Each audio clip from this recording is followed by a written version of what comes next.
Think about the last time you were truly bored.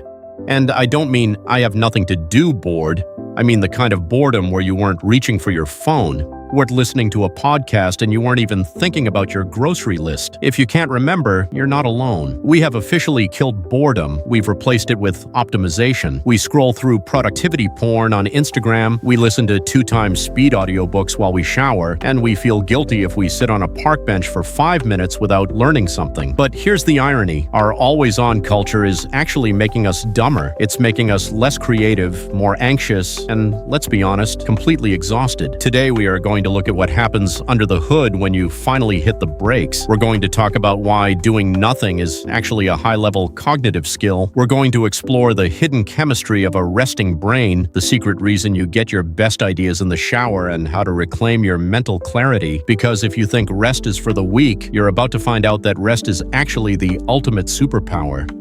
Chapter 1. The Biology of the Always-On Brain. Before we talk about rest, we have to talk about the damage we're doing right now. Your brain weighs about 3 pounds, but it consumes 20% of your body's energy. It's a resource hog. When you are constantly focused, checking Slack, answering emails, navigating traffic, you are using a part of the brain called the prefrontal cortex. Think of this as the office manager of your head. The office manager is great. It handles logic, willpower, and decision-making. But the office manager has a very limited budget. Every time you make a tiny decision, should I click this link? What should I type? Which emoji should I use? You are draining that budget. This is what scientists call decision fatigue. By 3 p.m., your office manager is tired, they're grumpy, they start making bad choices. This is why you start the day with a salad and end it eating a bag of shredded cheese over the sink at midnight. When we don't rest, we are essentially forcing a tired, hungry office manager to work a double shift 7 days a week. Eventually, the office falls apart.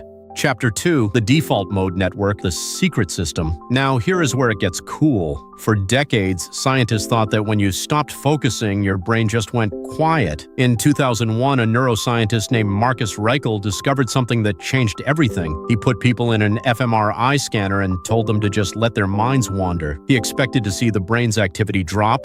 Instead, he saw a massive surge of energy in a specific circuit. He named it the Default Mode Network. DMN. The DMN is like the background processing on your phone. You know how your phone updates its apps and backs up your photos while you're sleeping? That's what your brain does when you rest.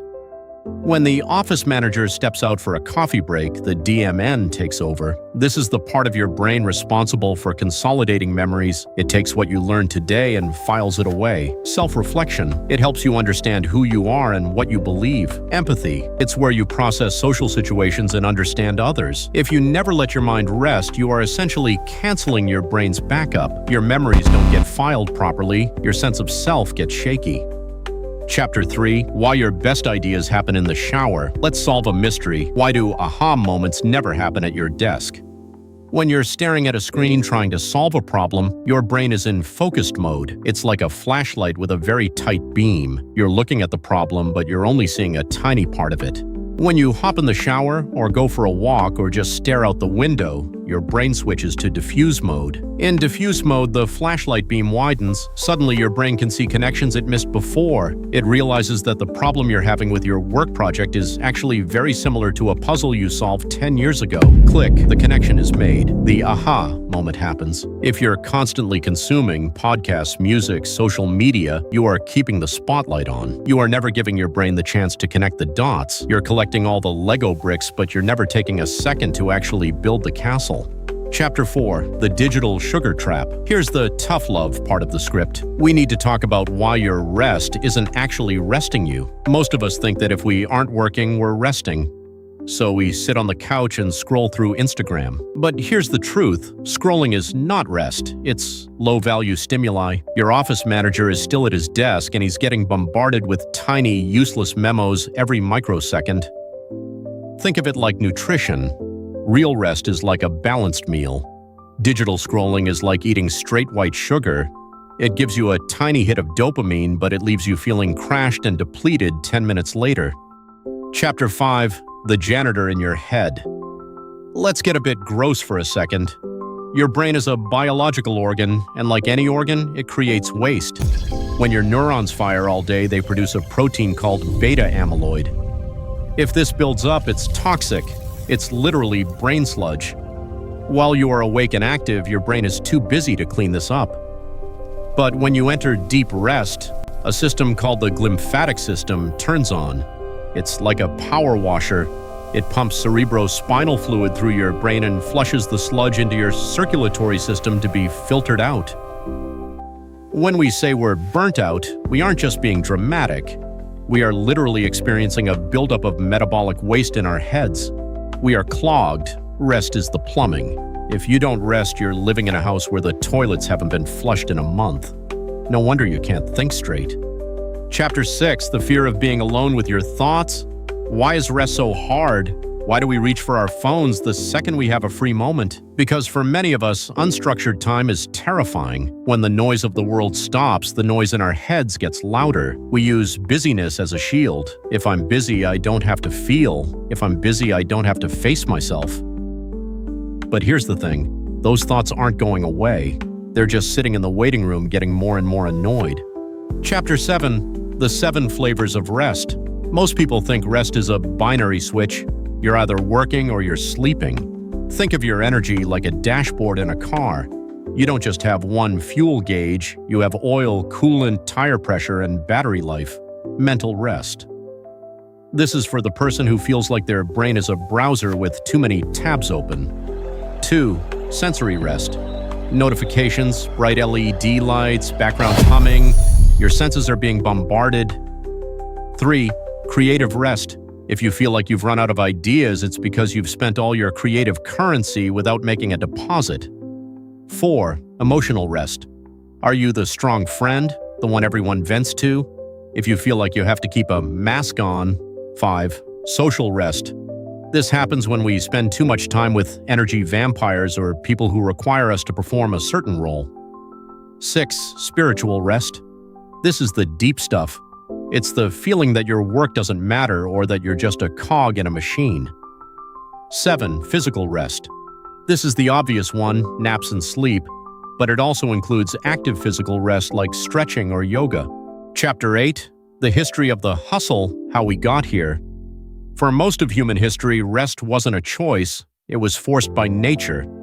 When the sun went down, you stopped. Then came the Industrial Revolution. Suddenly, we started treating humans like the machines they were operating. If a steam engine can run for 24 hours, why can't a person? We started measuring output per hour. We started valuing people based on how much they produced rather than who they were. Chapter 9, the guilt barrier, the final boss. I want to speak directly to the person who is watching this and feeling a little bit of preemptive guilt. You're thinking, this sounds great, but if I rest, my boss will notice. My kids will need me. I'll be behind everyone else on LinkedIn, but think about a professional athlete. Does LeBron James feel guilty for taking a nap? No. He calls it recovery. You need to stop calling it taking a break and start calling it strategic recovery. When you shift your vocabulary, you shift your mindset. Chapter 10, the rested mind versus the busy mind. The busy mind is reactive. It's like a pinball. It hits one task, bounces to a notification, hits a worry, and ends the day exhausted. The rested mind is intentional. It's like a sniper. It knows exactly what the goal is. It knows when to say no. The closing, the quiet revolution. In a world that is screaming for your attention, choosing to rest is a radical act. It's a quiet revolution. So here is your final homework. Tonight, before you go to bed, don't look at your phone for the last 30 minutes. Just sit, listen to the house. If you found this deep dive helpful, hit that like button. Subscribe to join our community. Wait, let's talk about the boredom challenge one more time. We've become so afraid of the void that we've forgotten how to dream. When you let your mind wander, you aren't just wasting time. You're entering the identity workshop. This is where your brain processes who you are when no one is watching. The world wants you to believe that every minute must be monetized, but your brain needs time that belongs to nobody but you. Let's look at the ProRest checklist again. 1. The gazing rule.